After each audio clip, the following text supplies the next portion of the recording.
Hey everyone, welcome again to another episode of Disability Landscape. I'm your host, Charlie Brose. With me today is Terry Hanson as our co-host. Thank you, sir. Thank you. Thank you for being here.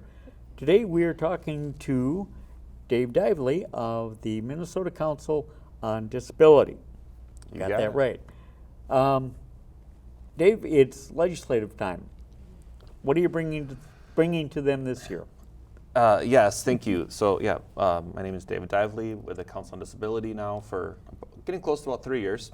And this is a really exciting session. They're moving at breakneck speed since week one, really. And we're already seeing some really fascinating, important bills and issues being brought forward. Okay. So, our agenda has maybe a dozen things on them, but I'll kind of hit some of the highlights and important things I think your audience might be most interested in. One of them is that one of the bills we've been working on, this is our third year on this same bill, and we think we might get it through this year, is the essentially improving how the state employs and hires and then retains employees with disabilities as an employer, as an organization itself. And it is everything from there's an affirmative action program that gives folks with disabilities a preference in terms of hiring called Connect 700. It does a lot of work in that space, but also for folks who are hired in traditional venues instead, or people who become disabled as a part of their life independent of work, right? It elevates and makes consistent across the different state agencies the role of the ADA coordinator, the competencies and minimum qualifications, and also kind of gets them out of that HR-only employee-employer accommodation situation and puts them into a position where they directly report to the commissioner of that agency or the lead of that agency, so that ideally they can be integrated into how they operate as a whole instead of just that one-on-one employer-employee basis. And so that's one of our major bills we're working on this year. Okay. And then there's a whole lot more. The other one that I was thinking of that folks might be especially interested in is one that we're doing in collaboration. We're certainly not the leader on all the bills. There's many wonderful nonprofits and advocates that do lots of great work. Just this week, there was a bill heard that would, for folks who use MA EPD, so they're employed persons with disabilities who still are on MA for waiver services and disability support, such as PCAs. That currently there's a fee to buy into it, a premium essentially, like a health insurance premium, and then there's also an asset limit to the amount of money you can have as assets before you kind of disqualify yourself out of that program. And this bill would remove the premiums entirely and the asset limits entirely, which would be very substantial change to the program and how it works, and also allow folks with disabilities to save up more sizable amounts of funding for vehicles, for property, buying homes, all those, and $2,000 in assets is really limiting for people. It really perpetuates kind of a poverty life in order to maintain the services that we want and need and able to live independently. Right, because a great many disabled people are able to work, they want to work, but with limitations like that, it makes their options exceedingly slim. Yes, absolutely. And some of them get into positions where they're paying for both their employer-based, insurance plan and MEPD's insurance, and then they kind of work together as two insurance providers at the same time, but it still costs more for folks, with disabilities. So it was very warmly received by the committee. We'll see if it continues to make the steps it needs to. There's a long way to go still, but that's a big one. And then housing. This is one that we hear about all the time, whether it's the state fair or folks emailing us or calling us, is that there's not enough accessible and affordable both housing options in the greater Minnesota areas or the Twin Cities. And so one of the proposals that's being pushed is essentially a higher requirement for if you build a multi-unit home, such as like an apartment or a condo, a certain percent would be required to be both accessible and affordable if you use state funding to help support that project. And this is being modeled after Richfield, which is a city, has that as an ordinance.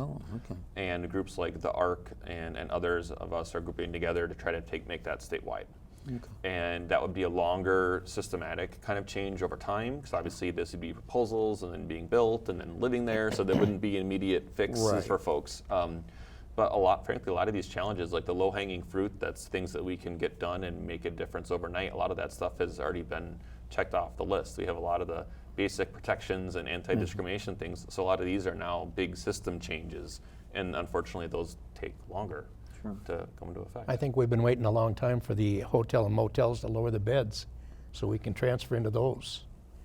I just did a cruise and we had to have them, and they can't take the base out, it's nailed to the floor. Okay. So you have to start adjusting the mattress and the pads and things like that. But you're going to be there for 12 days. That's a lot of transfers in and out. So Yep. it would be nice if those, they could get those down. And that makes me wonder about the jurisdiction on those, because for a lot of disability issues, cruise ships that especially travel to international waters aren't actually based in the legal sense out of America. Right. And that's how they also have different ADA obligations because of that.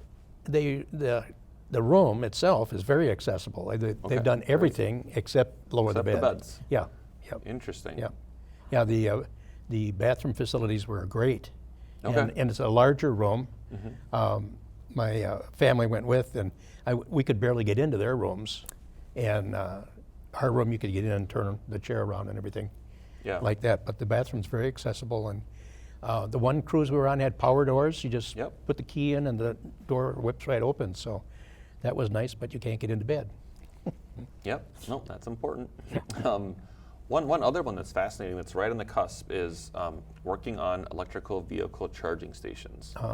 So right now, there's huge money being put in from the feds down to the state, and then from the state down essentially to like vendors or grants to roll out. Because as electric vehicles, begin to build out, we need the infrastructure to support charging, so people can, come back home on the way home from a long road trip or something. And the ones right now that are funded by the government already need to be ADA compliant and building code compliant for accessibility. There's also a significant number of them that are being paid for by private funding, and you'll find them at places like a Hy-Vee parking lot or a Target parking lot or things like that. Right. And those right now are not typically accessible for folks with disabilities. They don't use the same code compliance that the feds require for the units that they pay for, or partially pay for. And trying to push our building code requirements as fast as possible in a way that is fair, but also really allows folks with disabilities to utilize this infrastructure that they have equal access to. We should have equal access to, just like anyone else. And there's some strong, lobbying groups that are opposing it, because there's some extra costs involved in that. But we still think it's the right thing to do, and we think ultimately it will become the law. So why not do it right now, and then you don't have to retrofit all of your Be ahead of the stations curve. in a couple of years. Yeah. If I'm correct, this year is a policy year for the legislature. They usually do a fiscal year and a policy year. Yep, and this is our fiscal budget year. Oh, it's the budget year. And then next year is our policy bonding. Okay. Traditionally. Yep. Right, and with the 10, requests or bills that you're trying to sponsor, what kind of progress do you expect to see with this session? Yeah, so we have, right now we're about to get in about, by the time this airs, it might be out already, the end of February. We'll have the February forecast, which is the official numbers from the state that says this is the exact amount of money we have that we project as a surplus, and as a balanced budget state, we're legally obligated to follow that number in terms of how much we spend or cut and things like that. Right. But it looks like it'll be somewhere north of $17 billion. Wow. A good chunk of that's one time, but also a good chunk of that is ongoing money and going into next and into future budget cycles. So That's just for the state of Minnesota? that's just the state of Minnesota. Wow. Yep. So if you think of like a $60 billion-ish budget, 17 billion is a pretty big chunk of Yeah. extra money. Yeah, right. And 25% more. Yes. So the question is what to do with a lot of that. And other than things that like the governor's proposed, some kind of like one-time rebate checks, there's some legislators proposing fully removing Social Security income from being taxed entirely as an idea. And then there's other folks who are looking at just modifying the tax rates across the board in other different ways. But there doesn't seem to be a lot of consensus yet on exactly what that looks like. Well, with the Social Security abatement, tax abatement, that would really affect a lot of people with disability and the senior community as well. Yes, however, for folks who live entirely on Social Security as their main or only income source, that is already, for almost everybody in Minnesota, non-taxed income. Okay. You have to meet a higher threshold before you'd have to start paying in. But for folks who have multiple revenue in streams, or maybe they have a retirement plus Social Security, or whatever kind of funding they live with that goes beyond Social Security, this would help them as well. Then yes, Okay. as well as folks who maybe have a pension and Social Security and things like that as they retire, like you mentioned, elderly folks. Right. Yep, absolutely. So does that 17 billion, one of my favorite restaurants, we just went to the other day, and they've got a whole corner blocked off under construction, and what is that for? Well, they're putting in accessible bathrooms. So they just changed ownership, and the other one, I never tried it myself, but either the door was too small or the hallway to get to it was too small to get in. Do they get any help with that? That's a great question. So privately operated and owned businesses, so the way our legislature works and our Constitution frankly works is that anything that the state does for a private business to do its own business can't be done through bonding dollars. Has to be done through general fund tax revenues, that sort of thing. There are some initiatives such as an accommodations fund that would help smaller businesses pay for accommodations for their own employees with disabilities in the private sector, like we have at the state enterprise for agencies. And there are initiatives and proposals I've seen for like the city of Minneapolis to help increase their accessibility, curb cuts, all those sorts of things. But the way that we typically pay for like infrastructure, housing, buildings, roads, streets is through bonding. And that can only be for things that the state directly delivers or is a part of the state's process. So I'm not aware of any, there might be some grant opportunities possibly. There certainly are tax incentives. Yeah. But I'm not aware of additional funding opportunities because the ADA requires them to continuously monitor and remove barriers over time as like a living document requirement. It might be where they did a remodel of some sort, and then it triggered a bunch of new requirement codes in the building code, and now they're finding that they have to do all these other things as well. Well, we were wondering when the business had sold, if they were going to be required to change that, and evidently they were. So they said it'd be probably a couple more weeks before it's done. So I'm anxious to see what it looks like, but I'm just wondering if they were able to get any help with that. Yeah, for the most part, private businesses aren't getting public funding for ADA accommodations or building code remodels because what we really want to see from like a public policy perspective is that folks include the cost of doing accommodations, of changing their programming, bringing in interpreters or braille printing, embossing, whatever the things they're doing is that they're considering that as part of like budgets that they create for how what it costs them to do business. And not it to be like, here's what we do, here's our costs, but if folks with disabilities come in, then it messes everything up. Like we want it to be part of how they think of their business costs entirely. Well, and as Terry brought up though, I mean, the business just changed hands. Is there something that in the changing of hands, they are required to bring it up to code, including bringing accessible factors into play? Well, at any moment, you're expected to and required to be at code. Okay. So I'm not aware of business ownership changing, triggering a new code requirement. Okay. And again, there's a slight difference between what the ADA requires and what the building code requires. Sure. They're very similar but different. The building code is like triggered upon a remodel, new construction, things like that. ADA is an ongoing obligation regardless if you've changed anything. Right. So they're a little different. But I believe it's expected that businesses just accept that as part of the cost of doing business. Yeah. So the Council on Disability, what are your other like day-to-day functions for people? Yeah, so I like to say that we lead with policy, we lead with advocacy, but there are several other things that we do that aren't specifically about legislative work or policy recommendations to the governor's office, things that are outside of that. Right. So one of the main things we do is training. We do disability awareness, disability etiquette. and then some of them that are more comprehensive or more in-depth as well. But a lot of folks really want an introductory base level. How do I begin to think about accessibility in our organization? And this could apply to levels of government or to the private sector and nonprofit sector alike, and we do it typically at no cost. And our goal really is to get folks to see accommodations, to see inclusion of folks with disabilities as not only like the right thing to do. There's some like heart social society work level, Right. but also really good for business, good for when you have folks that have different perspectives and different lived experiences. It means that you can better serve customers that way too as well. So, or if you're a county and you better integrate and understand folks with disabilities experiences and lives, when you go to deliver those services as a social worker or a case manager or something, you're better at what you can do. So we think it really kind of rises up, the tides for everyone. So besides training, we also do technical assistance. Okay.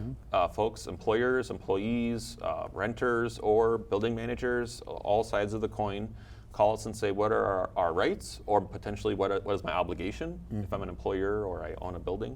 And then maybe I'm feeling discriminated against. What are my possible remedies? Or maybe it's this person's accusing me of discrimination. What can I do? Right. Or so we really work on both sides. And when we do the technical assistance side, it really isn't with an advocacy hat on. It really is just explaining to you, like, here's what's required of you, here's the legal obligations, and then maybe working on possible ideas on how they can resolve their situation. Instead of from the political side, it's really more of a technical side. You serve the entire state. That's right. Do you find more difficulties in rural areas in getting people compliant or letting them know they need to be compliant? So the lived experience of folks in greater Minnesota with disabilities is absolutely different than folks in the metro. It's not even just metro mobility versus no metro mobility. Right. That is, of course, a part of it. That's a big thing, But yeah. there's also other things too, for sure. So outside of the fact that St. Paul specifically has a lot of very, very old buildings, which create a lot of accessibility issues on their own, kind of putting that aside, generally speaking, it can be a little bit more difficult to get greater Minnesota cities, counties, businesses on board, but it's mostly not any kind of ill will. It's just more just not being aware of what obligations are. And so we really start by like appealing to people's better nature. Like we think you want to do the right thing. We think you're trying to learn and do the best thing. You just made a mistake or didn't know you were supposed to do whatever. Right. So we want to help you understand better. And for honestly, for most groups, companies, people, that does do the trick. For some folks it doesn't. But for a lot of people it does. And then of course issues like how snow impacts transportation, things like that, that's true everywhere. If we don't have a good cleared sidewalk in Minneapolis, it's just as bad as it is in Brainerd. Like that doesn't matter as much. But they're definitely different experiences. And one thing we're hearing repeatedly is that housing is particularly more challenging in greater Minnesota, accessible housing. Right. And so that one, that's just tough because unlike other community groups, think of different Hmong or just different racial and ethnic communities. They do have some sort of like critical geographic mass where you can I can focus on this city or this neighborhood and I can make a big impact in this community, and that's fantastic. But with communities of folks with disabilities, they're literally spread out throughout the entire state. Right. So if you said we're going to focus on building homes, for example, in St. Cloud and Bemidji, you might have made a great improvement for the quality of life in those two cities, and it does nothing for anyone else in the other 85 counties. Yeah. So that's one of the really big challenges in not having that geographic critical mass that is having a disability, which means because we're part of every family, every county in the state, every city, and there's not a geographic spot where we all decide to live in one city together. Right. To that doesn't happen in the same way. So that creates a separate challenge, especially when trying to advocate for things. When they go, well, tell us where we can do the most good. Well, you'd have to help the whole state. Right. Yeah. And that makes a challenge. And you have thousands of small towns that, they might think they ever see a disabled person, but there are plenty out there that have hidden disabilities that need the assistance. Absolutely, especially when you include non-apparent disabilities, ADHD, mental illness. Like you really are hitting every city, every county in the state. Yeah. We did a resort. Friend of mine had gone up there a lot of times, and the fishing was great. I love to fish, And he said, come on up. They've made one of the cabins accessible. Well, their idea of accessible and what was needed was different. It's a very short little ramp led up to by a dirt path, and it was too steep. You couldn't get up the ramp without a run at it. You couldn't get a run at it because you were in the dirt. And when you did get up on top of that, they hadn't allowed enough room to open the door. You had to back off the ramp to get the door open. Okay.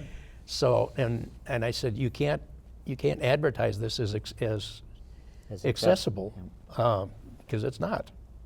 And they said, well, you know, they needed a platform Yep. with a ramp leading up to a platform big enough to get the door, wide enough to get the door open on, but That makes sense. they tried. One of the things we are supporting, I would say, is probably better than leading, is the Department of Natural Resources is requesting funding to continue, I guess is a way to phrase it, to retrofit, renovate, and remediate parks and trails to Yep. increase accessibility in the state parks. And we fully support that and embrace that and are advocating for the legislature to adopt that. One of the challenges really with parks, trails, natural locations, geography, you know, not man-built structures, is that the accessibility and the accommodations and how you design it really has to like go hand in hand with like the terrain of you know, you're not just going to Right. build a tunnel in the middle of a lake, you know, like it's Right, like, so you have limitations. Yeah. And so a lot of times what we find is that kind of like what you're saying is they've done kind of to the best of what they can without essentially removing or destroying the thing. Yeah. Right. And that's about as far as they can go. Yep. And part of it is to kind of preserve the natural park and trail design that was created in nature, but that also means that they're not all as accessible Yeah, I as know. we'd like them to be. We did a Rainy Lake fishing trip a few years ago, and they had put in a hoist Okay. and we went chair and all into the boat. Yeah, yeah. And it was really slick, and there are instructions on there, very plain, and anybody could go up there and make it work. And I thought that was really great. Yeah, that's phenomenal to hear. I love when I go to a hotel or resort or something, you know, for a conference or something, and I see a lift, you know, in a swimming pool or something, you know, and it's just things that we're continuing to get better. We have a long way to go, Yeah. but the awareness, the knowledge, the implementation is continuing to increase, and a lot of it is a result of people advocating, people sometimes involving litigation sometimes is the only way to make change occasionally, and pushing the envelope, right, continuing to iterate and build on what we have.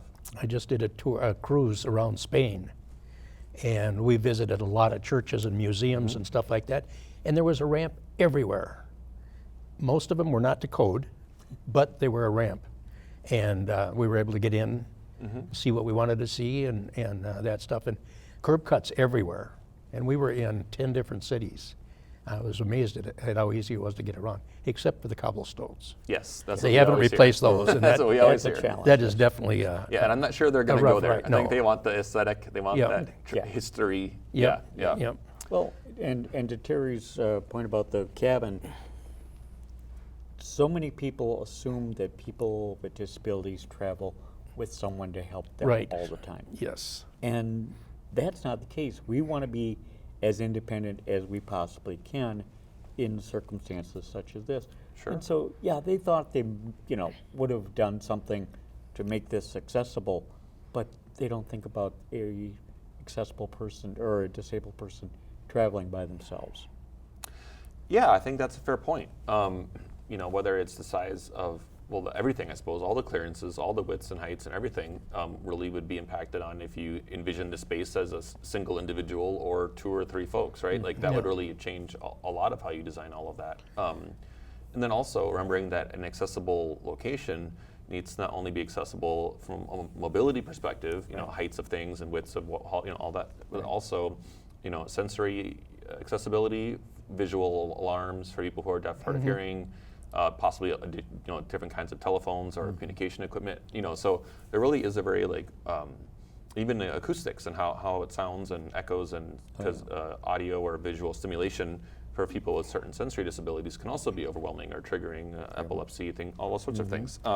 So when you think of like what it means to be like an accessible unit, there really is like a gigantic list of what you could include and, Right. and build into this thing. Yeah. And eventually they kind of have to just pick what they can do or want to do or are willing to pay for. Yeah. Going beyond putting in a ramp and going, yep, that's it. No, that's not it, but it's a nice start. Yeah. Yeah. Yeah. And it would seem like these places that, like you're saying, the new buildings and things like that, that stuff's built in. And to do it at that time, it helps everybody. I mean, even the able-bodied people. We did one of the cruises in Alaska, and we were going to see one of the glaciers. And our accessible room had a large enough balcony that all 8 of us could sit on the balcony and watch this thing. So they came from their other little tiny rooms and into our room. So it was nice for them also. Yeah, that's nice because, right, like one of the goals that we have with all of our advocacy is community and social integration, right? It's like you were saying, like it's about living in the community we want to live in, worshiping, playing, Right. being a family, and having choice and independence, but also being integrated into the communities and groups that we want to be. And so if, in order to be in an accessible room, that means you have to be alone or disconnected from your friends or family, that's only getting us part way Yep. of what we're trying to achieve, right? Yep. Which is really being as integrated into the place that we want to be in. And for everyone that looks different, but we want Yep. people to have that choice. So the session wraps up in May, I believe, right? That's right. Okay. Yep. And you got 10 initiatives you're hoping to get some progress on at least. Yeah, and things are moving quickly.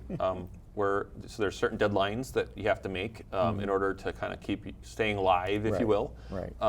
And a lot of bills, both by advocates and collaborating partners, as well as ourselves, are making deadlines well in advance of deadlines, which is great news at this point.